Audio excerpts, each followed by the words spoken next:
Assalamualaikum warahmatullahi wabarakatuh. Perkenalkan, nama saya Nur Fadila, NIM 1701138, perwakilan dari kelompok 3 yang akan menjelaskan materi dari kelompok kami, yaitu antidepresi. Apa sih depresi itu?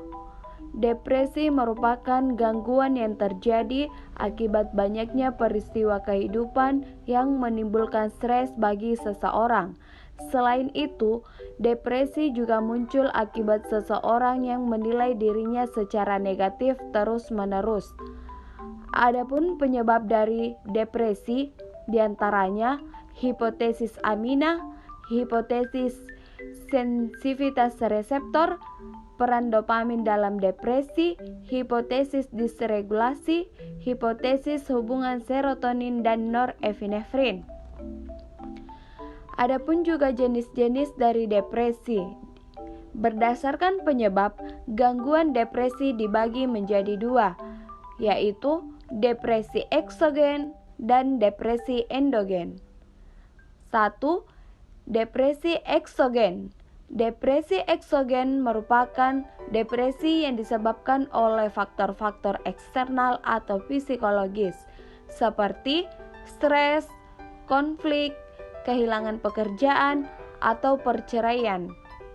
2. Depresi endogen merupakan gangguan yang disebabkan oleh faktor-faktor genetik dan biologis.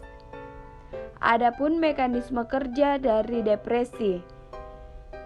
Depresi berikatan dengan kadar neurotransmitter, terutama norepinefrin dan serotonin yang rendah, dapat menyebabkan depresi, menurut Proyitno 2008. Adapun golongan obat serta mekanisme kerja dari obat antidepresan, diantaranya 1. Selective Serotonin Reuptake Inhibitor atau disingkat dengan SSRI.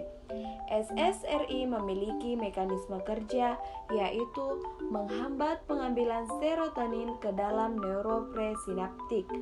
Obat ini sering digunakan sebagai lini pertama karena efek samping yang cenderung aman, menurut Santarsieri 2015. Obat jenis ini memiliki afinitas tinggi terhadap reseptor monoamin, tetapi tidak memiliki afinitas terhadap adrenoreseptor alfa, histamin, muskarinik, atau asetilkolin. Contohnya seperti citalopram dan fluvoxamin. 2. Serotonin norepinefrin reuptake inhibitor atau disingkat dengan SNRI. SNRI bekerja dengan melakukan pengangkutan serotonin dan norepinefrin. Pengangkutan norepinefrin memiliki afinitas ringan terhadap dopamin. Afinitas sebagian besar SNRI cenderung lebih besar untuk pengangkutan serotonin daripada norepinefrin, menurut Tejai dan Raharja 2010. Contoh obatnya yaitu venlafaxine dan duloxetine. 3. Monoamin oksidase inhibitor bekerja dengan meningkatkan konsentrasi norepinefrin, serotonin, dan dopamin dalam neurosinaps melalui penghambatan sistem enzim monoamin oksidase. Monoamin oksidase dalam tubuh memiliki fungsi deaminasi oksidatif katekolamin di mitokondria. Proses ini dihambat oleh monoamin oksidase inhibitor karena terbentuknya suatu kompleks antara monoamin oksidase inhibitor dengan monoamin oksidase, sehingga mengakibatkan peningkatan kadar epinefrin, norepinefrin, dan serotonin. Penggunaan obat monoamin oksidase inhibitor sudah sangat jarang digunakan karena efek toksik. Efek samping yang sering terjadi adalah hipotensi dan hipertensi. Contoh obatnya seperti isokarboksasid dan selegilin. 4. Trisiklit atau TCI. Mekanisme golongan ini bekerja dengan menghambat ambilan norepinefrin dan serotonin, menghambat adrenergik, kolinergik, dan reseptor histaminergik. Menurut Wells et al. 2009, contoh obat doxepin dan imipramine. 5. Obat yang digunakan untuk mania dan bipolar. Contohnya litium dengan mekanisme kerja, proteksi dan plastisitas jangka panjang dari sel saraf yang mampu mengurangi toksisitas NMDA dari hiperglutamat. Litium dengan dosis rendah. Jika hasilnya tidak memuaskan, bisa diganti dengan obat mood stabilizer yang lain seperti asam valproat dan carbamazepin. 6.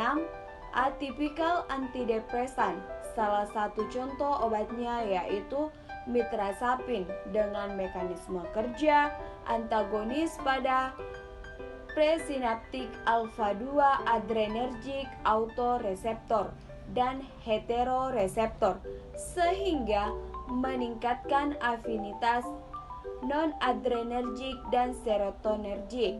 Menurut Teter et al. 2007, obat ini bermanfaat untuk pasien depresi dengan gangguan tidur dan kekurangan berat badan. Obat lain dari golongan ini seperti bupropion dan trazodone. Gen yang terlibat dalam proses farmakogenomik terhadap obat antidepresan terbagi dalam 5 kategori utama.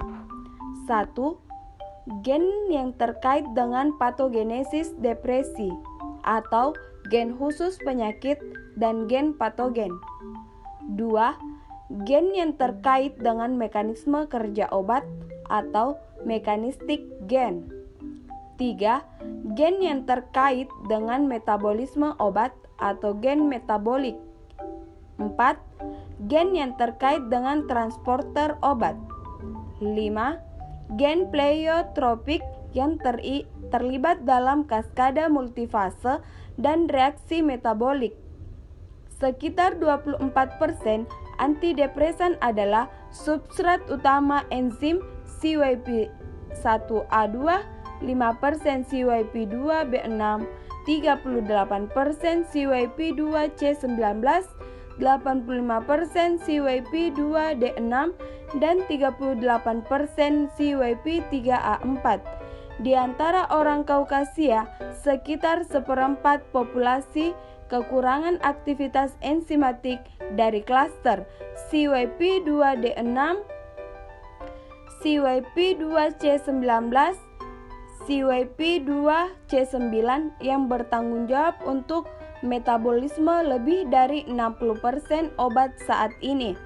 Penerapan prosedur farmakogenomik dalam pengaturan klinis akan membantu mengoptimalkan penggunaan antidepresan pada pasien psikiatri. Demikian pemaparan materi dari kelompok kami. Demikianlah pemaparan materi dari kelompok kami. Lebih dan kurangnya mohon dimaafkan. Wabillahi taufiq wa hidayah. Wassalamualaikum warahmatullahi wabarakatuh.